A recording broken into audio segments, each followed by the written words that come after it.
¿Se acuerdan de quién hablamos, no? Justamente ahorita del mismo Pedro, ¿ok? Y, pero antes quisiera hacer una mención. Eh, Belsa me hizo una observación que me pareció muy pertinente y muy valiosa, porque yo cometí un error la semana pasada cuando dije que Pedro había sido el primer varón después de las mujeres que había llegado a la tumba. Y realmente pues cometí una imprecisión, no fue así. Ciertamente arrancaron, digamos que rápido a correr, pero ¿quién es el que narra?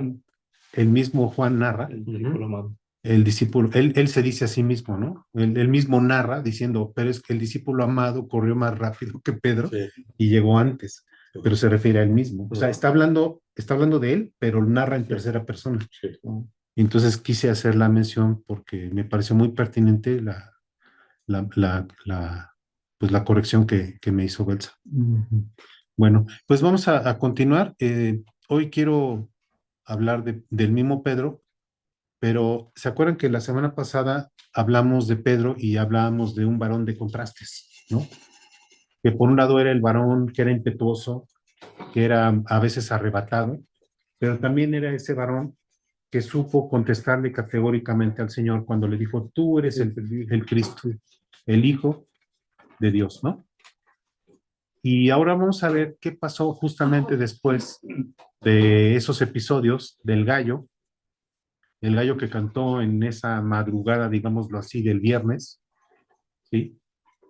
Después vinieron todos los acontecimientos del viernes, después vino la crucifixión del Señor, posteriormente la resurrección, y ahora vamos a hablar de eventos posteriores a eso, precisamente para ir entendiendo un poco más la figura de Pedro. Entonces ahora yo le llamo, esta lección le llamo Pedro, un varón restaurado.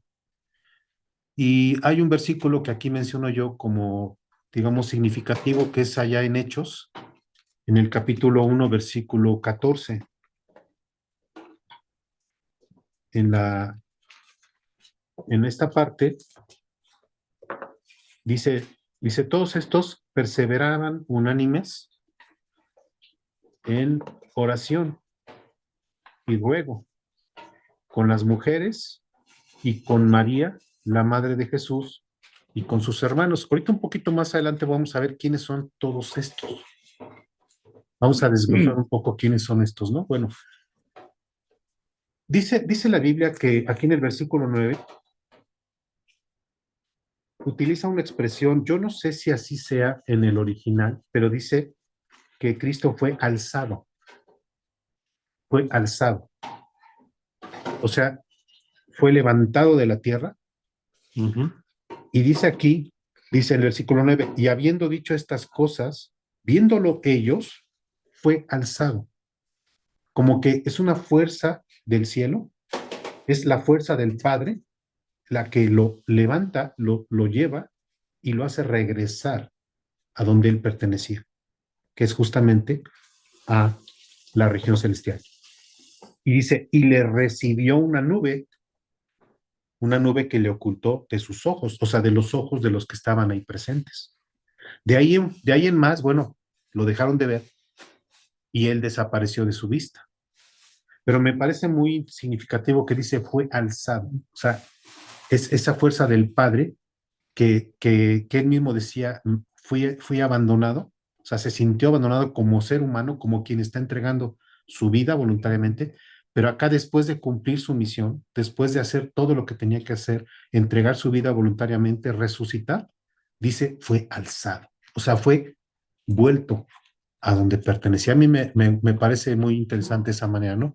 Bueno, después de este evento, allá en Hechos capítulo 1, versículo 8, dice justamente, pero recibiréis poder. El versículo anterior dice, pero recibiréis poder. Estas palabras las está dando precisamente el Señor Jesucristo. Se las está dando a los discípulos en una de estas apariciones, prácticamente ya en la última, porque como decíamos aquí ya fue alzado nuevamente. Dice, cuando haya venido sobre vosotros el Espíritu Santo. Y se acuerdan que decíamos que en realidad Cristo fue muy claro en decir, yo me voy, pero dejo aquí al Espíritu Santo. al Consolador, le dice, ¿no? Y entonces dice, y recibiréis poder cuando venga el Espíritu Santo. No dice cuando venga el sucesor, el que yo voy a dejar el lugar, la persona, el ser humano. No, dice claramente, se refiere al Espíritu Santo. Y me seréis testigos, dice él, en Jerusalén, en toda Judea, en Samaria y hasta el último de la tierra. Es decir, van a llevar ustedes ahora mi evangelio por toda la tierra, empezando por Jerusalén, pero dices, de ahí se van a expandir a todos lados, ¿no? Entonces, cuando dice él, recibiréis poder, les está diciendo, no van a actuar ustedes por sí mismos, van a actuar con el poder que van a tener justo del Espíritu Santo. Y ahí es donde van a ver cómo es la obra de Dios y que las cosas vienen justamente de él, ¿no? Entonces, a su vez también, pues se quedan con esta promesa de la segunda venida de Cristo, porque les deja claro, ¿no? O sea, dejo al Espíritu Santo mientras yo me voy, pero cuando regrese, pues voy a tomar este lugar que a mí corresponde, ¿no? Dice, y ahí mismo en el capítulo 1, de los versículos 10 al 11, alguien, si me ayuda con la lectura, por favor. 10 y 11. Y estando ellos con los ojos puestos en el cielo, entre tanto que él se iba, he aquí se pusieron junto a ellos dos varones con vestiduras blancas, los cuales también les dijeron, varones galileos, ¿por qué estáis mirando al cielo? Este mismo Jesús que ha sido tomado de vosotros al cielo, así vendrá, como lo habéis visto ir al cielo. O sea, esto es una indicación clara de que les dice, ok, lo están viendo que ahorita se va, pero va a regresar. Entonces, claramente está dejando entendido, muy claramente, que va a haber una segunda venida de Cristo. Claro, ellos lo entendieron como que les iba a tocar verlo. La realidad es que no fue así. Y no sabemos si a nosotros nos toque. A lo mejor a nuestras generaciones posteriores sería a quien les toque esta segunda venida, o a lo mejor si nos toca verla a nosotros. Eso depende de la voluntad del Padre. Bien, entonces aquí estamos viendo que ya Pedro, pues ya pasó por todo ese momento o esos momentos, mejor dicho, tan fuertes, de haber visto cómo él mismo se arrepintió de lo que hizo, de haber negado 3 veces a Cristo, pero también está ahí él ya con su memoria clara de que el mismo Señor lo restauró y 3 veces también le preguntó, ¿me amas? Y Pedro ya le contestó de esta manera, ¿no? Entonces ya Pedro como que ya tiene otra perspectiva de las cosas, ya tiene una manera distinta de verlas. Así que vamos a ver allá en el versículo 13. Ahora sí vamos a entender un poquito más a qué se refería al inicio cuando dice que perseveraban unánimes, ¿no? ¿Quiénes eran los que perseveraban? Así que si alguien me ayuda leyendo el versículo 13 del capítulo 1.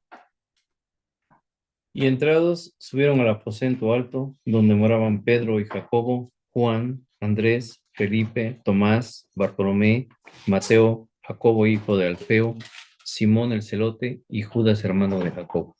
O sea, los discípulos más cercanos. Y aquí es donde dice en el versículo 14, todos estos perseveraban. ¿Qué es perseverar? Ser constante. Exactamente, constantes. Perseverar es hacerlo una vez y otra vez y otra vez y hacerlo convencidos. Cuando tú perseveras es porque estás convencido de algo. Entonces dice aquí que perseveraban unánimes en la oración, en oración y ruego, con las mujeres y con María, madre de Jesús, y con sus hermanos. ¿Los hermanos de quién? De Jesús, que eran los otros hijos de María, que también eran hijos de José.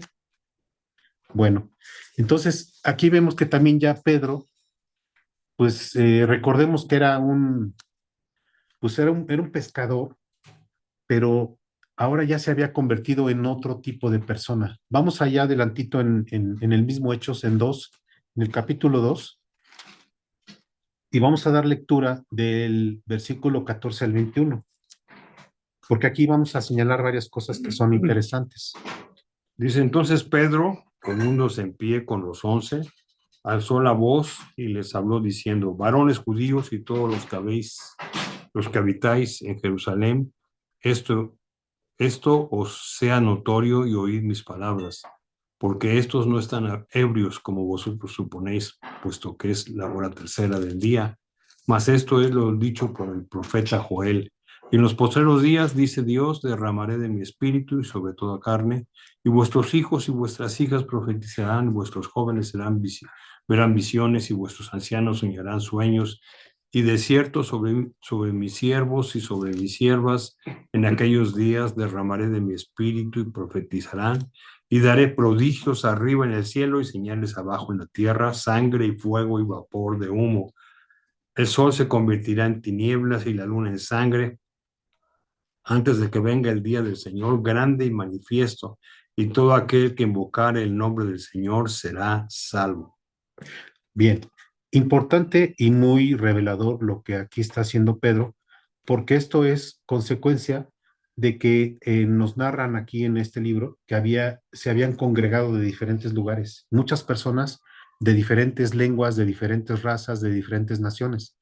Y les llamó la atención que de un momento a otro los discípulos comenzaron a hablar en diferentes lenguas, pero no eran lenguas que nadie entendiera, al contrario, eran lenguas que entendían los que estaban ahí.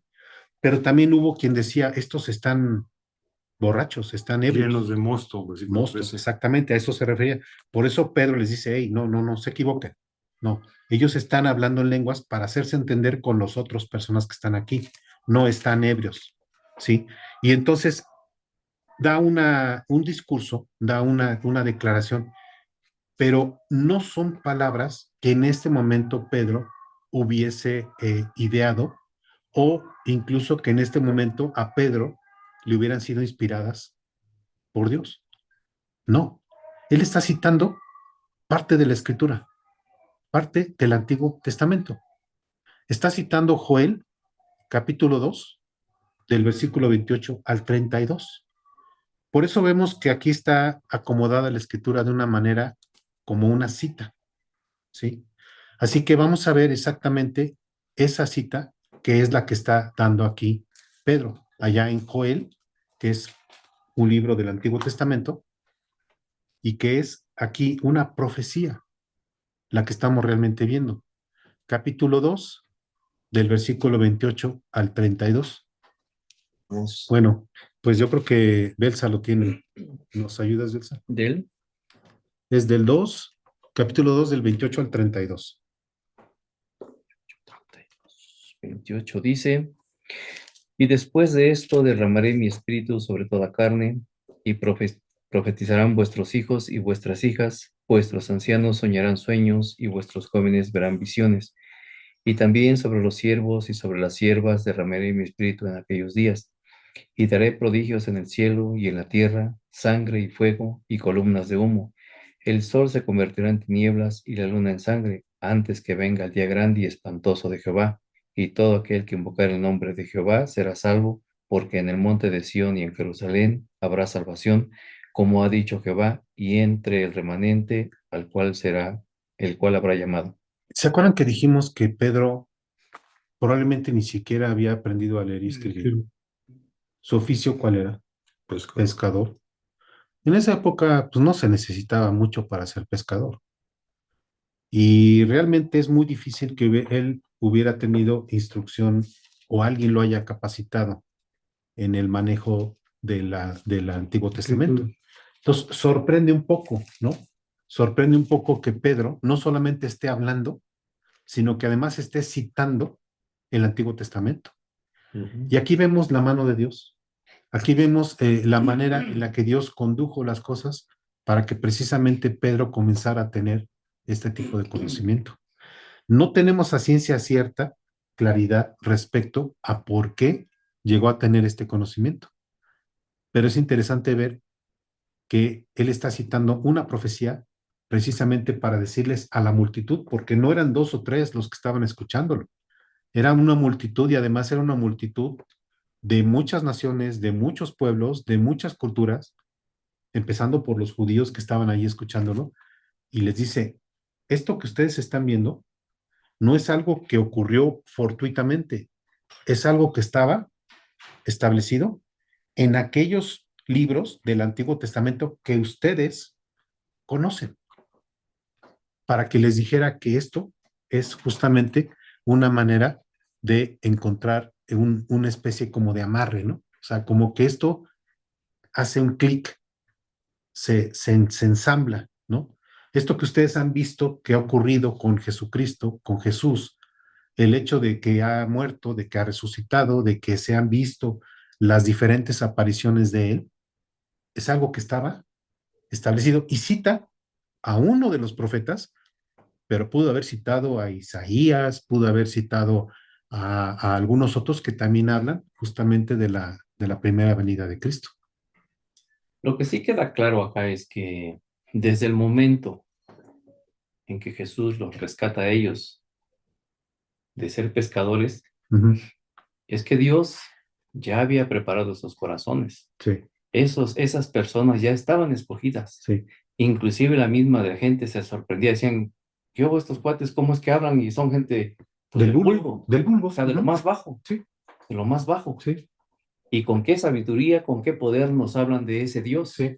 Entonces, desde aquí queda claro que Pedro ya estaba en los planes de Dios para ser utilizado. Claro. Entonces, no es sorprendente que él hilara todas estas lecciones que él daba cuando enseñaba, porque Dios traía un patrón en su vida. Sí. Dios decía, bueno, vas a hablar de esto y esto y esto y esto y esto. Ahora, lo que sí no se sabe es, pues, a través de cómo, si de sueños, porque en ese tiempo eran muy dados a tener sueños, ¿no? Sí.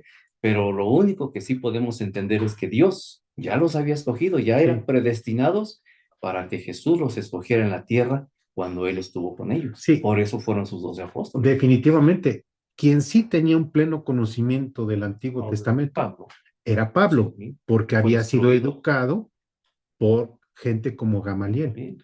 Pero también el que tenía pleno conocimiento del Antiguo Testamento era el propio Señor Jesucristo. Si no, veamos cómo le contestaba al diablo, por ejemplo, ¿no? Cómo le rebatía sus argumentos al diablo y lo dejaba en la lona. Es Dios. Él es Dios, entonces él conocía las Escrituras. Y no se nos olvide que el Señor Jesús tuvo un ministerio de 3 años, durante los cuales, pues, estas personas estuvieron cercanos a él. Bueno, y además de eso, dice ahí en el pasaje que recibiréis poder. Exactamente. ¿Y ese poder de quién viene? Del Espíritu Santo, por supuesto. Entonces, todo eso nos damos cuenta de que no existen casualidades ni existen cosas fortuitas dentro del plan de Dios para llevar su palabra, para llevar su ministerio.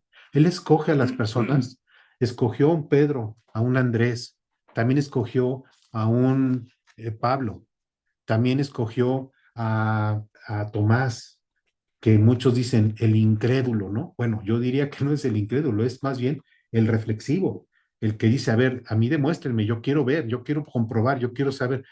A cada persona que eligió el Señor como sus discípulos tenía una razón muy específica para ello, ¿no? Sí, hermano, ¿me preguntar algo? Sí, y usted, bueno, ahorita que estamos aquí hablando de Pedro, como dice usted, Pedro no sabía leer, no sabía escribir, no sabía, no tenía las escrituras, ¿no? Las escrituras estaban en el templo, ¿no? Cómo hablaba con la gente. Bueno, ¿Cierto? Perdón. Yo creo que no es que no sabía leer y escribir.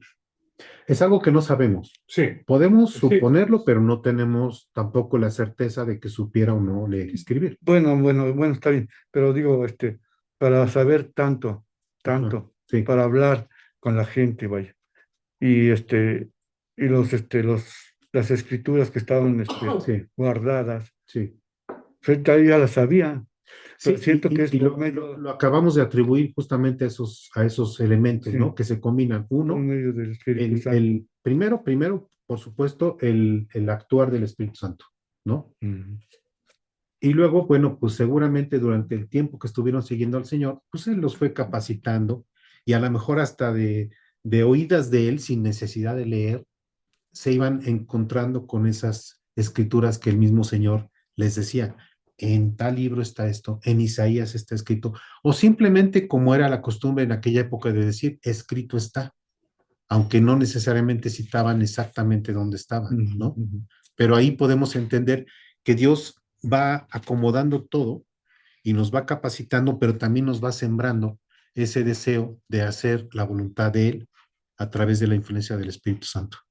Ujú. Sí, bueno, eh, bueno, ya vimos lo que él citó del profeta Joel, ¿no? Entonces, este pescador que habíamos conocido cuando lo llamó el Señor para su obra, pues esta persona de gran carácter, por momentos impulsivo, a veces incluso hasta agresivo, ¿no? Pues recordemos lo que hizo con uno de los siervos del sumo Dentro de sus sacerdote, virtudes y cualidades. ¿sí? Ahora, pues toma la palabra, pero no toma la palabra de él, toma la palabra de Dios. Eso es lo importante. O sea, el mismo Pedro toma la palabra de Dios, por eso cita las escrituras. Y entonces se pone a hablar con esta autoridad porque es la autoridad de la palabra, la que lo asiste. Y ahora la fuerza que lo acompaña, pues proviene del poder de Dios. Y claramente podemos ver aquí que se cumple lo que está escrito allá en 2 Corintios 5:17, que yo creo que de memoria, De modo que de memoria, ¿no? Cristo nueva criatura es. Así es. cosas viejas pasaron. O sea, claramente aquí Pedro es un ejemplo de una nueva criatura. Pedro es una nueva criatura distinta a ese pescador, distinta a ese hombre impulsivo, distinto a ese... Transformó. Así es, fue transformado por el poder de Dios, por el Espíritu Santo y claramente por la influencia directa de haber convivido y haber tenido tantas lecciones como las tuvo de parte del Señor Jesucristo. Sí. Bueno, ahora, en otra parte de esta misma predicación, porque lo que hizo Pedro aquí fue predicar, se plantó porque, ven que dice ahí, dice en el versículo 14, entonces Pedro, ¿qué? Poniéndose en pie. O sea, se paró para que todos se dieran cuenta que iba a tomar la palabra. Entonces, a partir de ese momento captó su atención y empezó a tener las palabras que él dio. Y fíjense cómo por un momento citó Joel, ¿no? Pues ahora se brinca y así como si tuviera el subir en las manos, claramente aquí lo tuvo que hacer de memoria, porque ni modo que en ese momento dijera, a ver, permítanme, voy al templo a sacar los rollos para poder citar primero a Joel y ahora va a citar a Salmos. Lo cita de memoria. Y por eso también es natural que hubiera ciertas divergencias en algunas palabras, pero la esencia es la misma. Lo que está citando aquí Pedro ahora, lo podemos leer aquí justamente, pero podemos leerlo de la cita original que es en capítulo 16, Salmos capítulo 16, del versículo 8 al 11. Cuando Pedro aquí inicia la cita, dice, porque David dice de él, ¿sí? Claramente, pues esta parte no está escrita en Salmos, porque justamente el que está hablando, el que está escribiendo, el que está siendo inspirado por Dios, pues es David. Entonces podemos leer ahí directamente en Salmos, capítulo 16, versículo del 8 al 11. Dice, a Jehová he puesto siempre delante de mí, porque está a mi diestra, no será conmovido. Se alegró por tanto mi corazón y se gozó mi alma.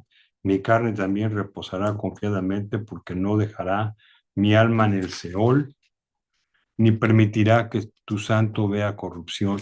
Me mostrarás la senda de la vida, en tu presencia y plenitud de gozo, delicias a tu diestra para siempre. Está, digamos que en cierta forma un poco diferentes las palabras en lo que cita Pedro, pero realmente se está refiriendo a esta porción de la escritura. Así que aquí menciona Pedro, pues que ciertamente fue sacrificado Cristo.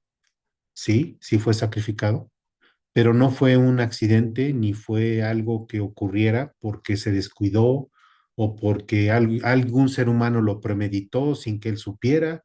No, él sabía que tenía que cumplir con esta misión, lo hizo voluntariamente, se entregó a sí mismo, dio su vida y como él mismo dijo, nadie me la quita, yo la pongo voluntariamente. Entonces aquí Pedro les está diciendo todo esto, está diciendo que Cristo tenía que morir, tenía que ser entregado, pero también que dentro del plan de Dios estaba que Cristo tenía que resucitar, puesto que no podía ser vencido por la muerte. Entonces, como nos damos cuenta aquí, Pedro está tomando la escritura y está predicando delante de una multitud. Y yo me puedo imaginar lo que pudo haber sido eso, porque eran grandes cantidades de personas. Ese Pedro que un día estaba diciendo, no lo conozco, ¿se imaginan? Ahora es un Pedro que está parado delante de una multitud diciendo, esto tenía que suceder, y esto Dios lo predestinó, y esto Dios nos lo comunicó, y aquí están los fundamentos que están en las escrituras de los profetas. Para mí es algo realmente portentoso cómo el poder de Dios se manifiesta. No es Pedro, es el poder de Dios en Pedro. Es el poder de Dios en Pedro, utilizando a Pedro como un instrumento, diciendo a ese pescador, a esa persona que muchos menospreciaban, que a lo mejor él mismo se menospreciaba, puede ser utilizado por Dios para llevar su palabra. Si pasó con Pedro, puede pasar absolutamente con cualquier persona, ¿no? Dice aquí en esta parte que llegó un momento del discurso de Pedro, allá en Hechos 2:37, que pues ya los que lo estaban escuchando, llegó un momento en que dijeron, pues, ¿qué sigue? ¿Qué procede? Vamos a leerlo allá en 2:37, Hechos 2:37. Al oír esto, se compungieron de corazón y dijeron a Pedro y a los otros apóstoles, varones hermanos, ¿qué haremos? Sí, aquí podemos claramente ver que dice que al oír todo lo que dijo Pedro, todas las citas que utilizó él, dice que se compungieron de corazón. ¿Qué es compungirse? También el dolor. Sí, como que sintieron como cuando dices, es que se me apachurró el corazón, ¿no? O sea, sentí algo en mi corazón, en mi pecho, que me está ardiendo. Oprimiendo. Exacto, me está oprimiendo, o sea, me está retumbando en la cabeza las palabras que estoy escuchando. Y dice aquí que se compungieron de corazón y dijeron a Pedro, y no solo a Pedro, sino a los otros apóstoles, varones hermanos, ya les están dando credibilidad. Ya les dicen, ¿qué haremos? Pero no es una pregunta en donde los estén retando ni los estén cuestionando, sino que al contrario, dicen, bueno, ¿qué tengo que hacer? Porque ante las evidencias que tú me estás presentando, ante la fuerza de las palabras que me estás dando y ante el poder de ese Espíritu Santo que estoy viendo en ti, pues lo único que me resta es preguntarte, ¿Qué ¿qué sigue hago? para mi vida? ¿Qué sigue para mi vida? ¿Qué sigue para mi vida? Esa fue la pregunta de la multitud. ¿Qué sigue para mi vida? Y entonces Dios toma esa palabra, esas preguntas y le da la respuesta a Pedro. Pedro les dijo, ¿se acuerdan quién decía arrepentíos allá en el Jordán? Juan el Soy Bautista. Juan el Bautista. Hagan de cuenta que aquí Pedro está asumiendo ese rol como el de Juan el Bautista. Y ahora él les dice, arrepentíos y bautícese cada uno de vosotros. O sea, sí está de alguna manera citando un poco lo que solía hacer Juan, ¿no? Sí, pero aquí arrepentidos tiene el sentido Ujú. de cambiar de opinión en cuanto a Correcto. Cristo. Completamente, porque ellos rechazaban por completo la figura de Jesús, no la entendían. Pero cuando justamente Pedro les hace mención de lo que dice Joel, diciéndoles que va a venir la salvación por medio de Jesús, y cuando cita también las palabras del mismo David, donde David menciona cosas refiriéndose a lo que él está visualizando en cuanto a Cristo, justamente Pedro les dice, ¿me estás preguntando qué sigue? Arrepiéntete. Arrepiéntete de que no habías aceptado a Cristo. Primero arrepiéntete de que eres pecador y enseguida arrepiéntete de que no habías aceptado a Cristo como tal. Dice, porque ahí claramente en el versículo dice, cada uno de vosotros en el nombre de Jesucristo para perdón de los pecados y enseguida dice, y recibiréis el don ¿de quién? Del Espíritu Santo. Porque para vosotros es la promesa, y para vuestros hijos, y para todos los que están lejos, para cuantos el Señor nuestro Dios llamare. Estamos en el versículo 39 de Hechos 2. Y en el versículo 40 dice, y con otras muchas palabras testificaba, o sea, todavía siguió hablando. El discurso debió haber tomado un buen tiempo, no sabemos cuánto, pero seguramente fue algo que no fueron 10 ni 15 minutos, porque dice aquí que todavía les exhortaba, les decía con muchas palabras, diciendo, sed salvos de esta perversa generación, ¿sí? Sed salvos, o sea, los exhorta a ser salvos, los exhorta y si no fuera posible que en ese momento fueran salvos, Pedro no se los hubiera exhortado. Y esto es una de las cosas que categóricamente hacen ver que la salvación no es por obras.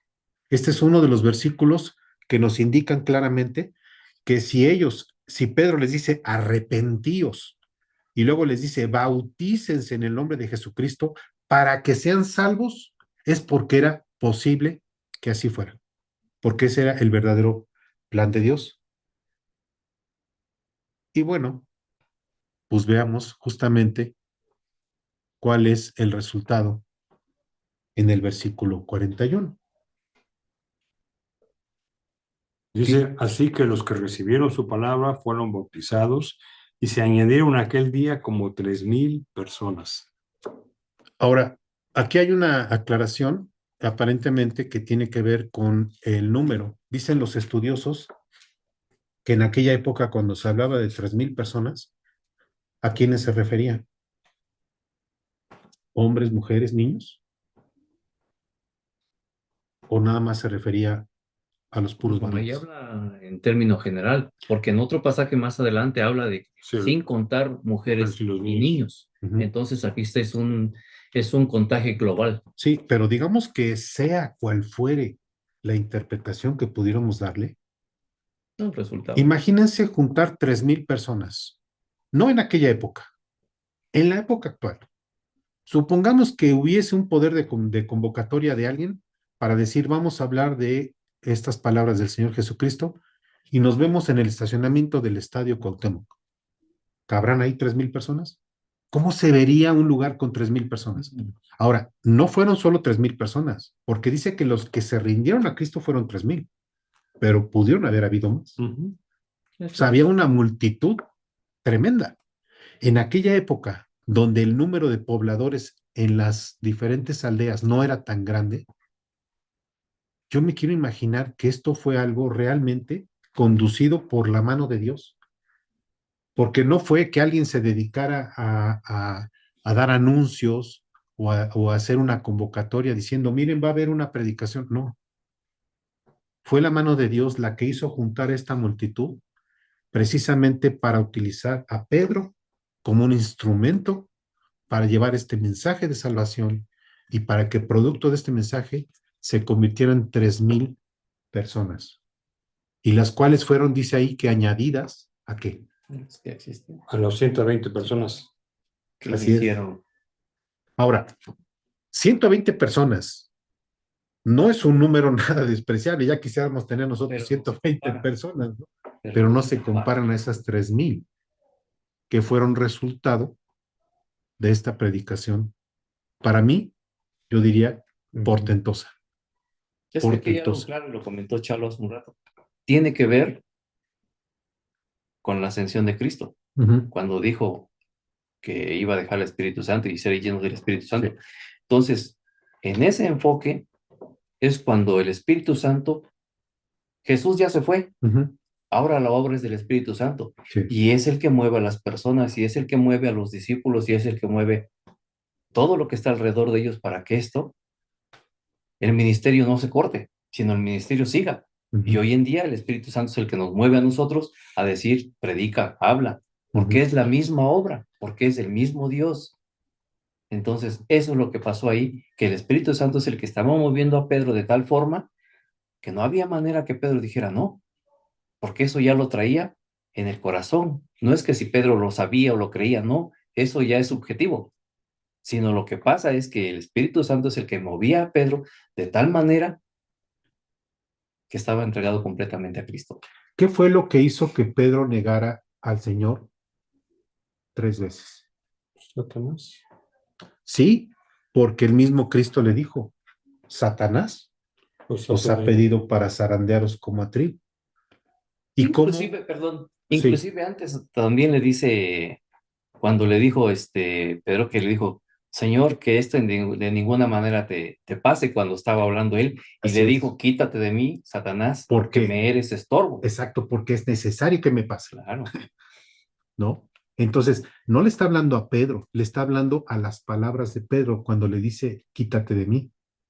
Entonces, Cristo tenía que cumplir un propósito, estaba establecido, pero justamente lo que detuvo a Pedro para no en ese momento unirse incluso hasta la crucifixión, justamente fue la acción que Dios le permitió a Satanás actuar. Pero pensemos por un momento, ¿qué hubiese pasado si Pedro a lo mejor hubiese sido también apresado en ese momento? Pues este hecho del que estamos hablando de una predicación para 3,000 personas, no sabemos cómo hubiera ocurrido, no tenemos idea. No sería otro. A lo mejor hubiera utilizado Dios a otro instrumento, pero quiere decir que lo tenía predestinado a Pedro para este efecto. Ahora Dios permite todo esto, Sí. Dios pone pruebas. Sí. Se está comparando esto con la vida de Job. Uh-huh. Le dijo Dios a Satanás, tócalo en todo lo que tú quieras, solamente guarda su alma. Eso quiere decir que Satanás tiene límites. Límites puestos ¿por quién? Por Dios. Por Dios. O sea, tiene cierto poder, es el príncipe del mundo, pero no es omnipresente, ni es omnipotente, ni es omnisciente. Ni se manda solo. Ni se manda solo, exactamente. Quiere decir aquí que entonces él tiene que actuar de una manera en la que se tiene que subordinar y se tiene que sujetar a la voluntad de Dios. Pero podemos decir que en cierta forma lo que movió a Pedro para negar al Señor fue el miedo también. Pero en este momento ya nada detiene a Pedro. Ya nada lo detiene. Ya una vez que él vio el poder de Dios, el poder del Espíritu Santo en él, dice, y ver que 3,000 personas se están convirtiendo a los pies de Cristo, no a las palabras de Pedro, sino a lo que es la voluntad de Dios a través del efecto del Espíritu Santo, Pedro dice, esto ya no hay forma de pararlo. Y por eso Pedro se encamina de una manera tan absoluta y tan segura que dice, si por esto tengo que morir, gracias a Dios. ¿Cómo fue? Más adelante lo veremos. Sí. Pues creo que este capítulo también de la vida de Pedro es interesante, ¿no? Vamos viendo estas diferentes facetas de este personaje fascinante que es Pedro, por el efecto de de la mano de Dios a través aquí, como bien ha resaltado Belsa, el Espíritu Santo. ¿Por qué?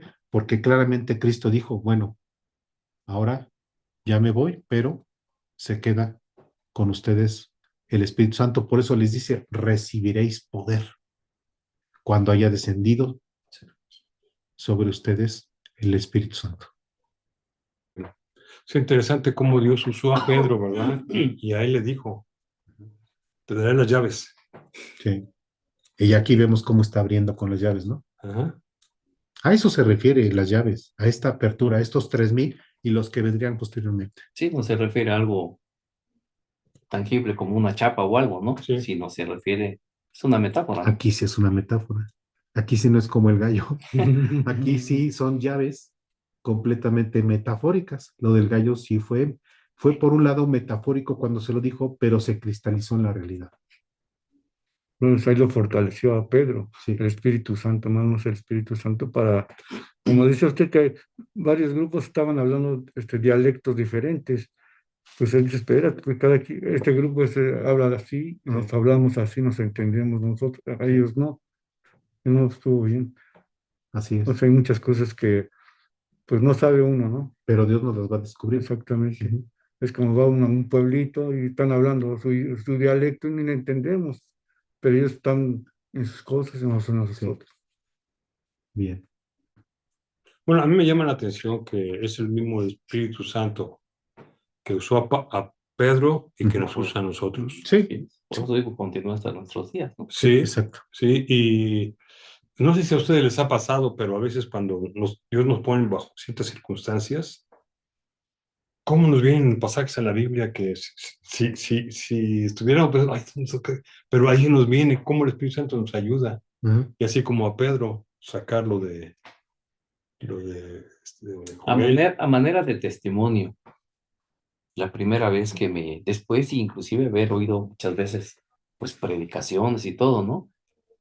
Pero a la hora de salir y predicar, no predicarle, sino hablarle a Dios, a las personas de la palabra de Dios, a veces, no sé si les pasó, a mí me pasó la primera vez que lo hice, el pastor nos dijo, bueno, ahora nos vamos a agarrar esta colonia Casa y el por plan de casa. salvación. Algunos nos aventaban cosas, nos aventaron lo que tenían a la mano porque no creían y no querían. Y, pero en ese momento, bueno, yo iba, no así, digamos, como Pedro en la segunda parte que agarró valor, ¿no? Iba como en la primera, ¿no? Todo así. Y la cabeza es un caos. Sí, No te se da acuerda vuelta. uno de nada, lo que comentabas ahorita. O por ahí vagamente los pasajes más renombrados. Pero ese miedo a decir el rechazo sabiendo que ya nos habían corrido de otras casas. Pero en ese momento, ¿de dónde? ¿Cómo? El por qué lo sabemos. Sí. Salen las palabras, fluyen las palabras, se vienen los versículos. ¿Se acuerda uno de las lecciones preparatorias en la clase con el pastor? O sea, muchas cosas vienen a la mente, pero ya no está uno con ese, y agarra uno fuerza. Tantito empieza uno a hablar y empieza uno se olvida uno de todo lo que está pasando. Sí. Digo, a mí me pasó en lo personal, no sé a ustedes. Sí, y eso no tiene otra explicación que, como dice Gonzalo, pues es el poder del Espíritu Espíritu Santo, Santo. que es el que realmente hace la obra. Sí, nosotros Nosotros somos su instrumento. solamente somos instrumentos, como en su momento lo fue Pedro, como en su momento lo fue Pablo. La obra es de Dios, no es de los seres humanos. Sí, Bien, muy bien. Pues concluimos, hermanos, muchas veces.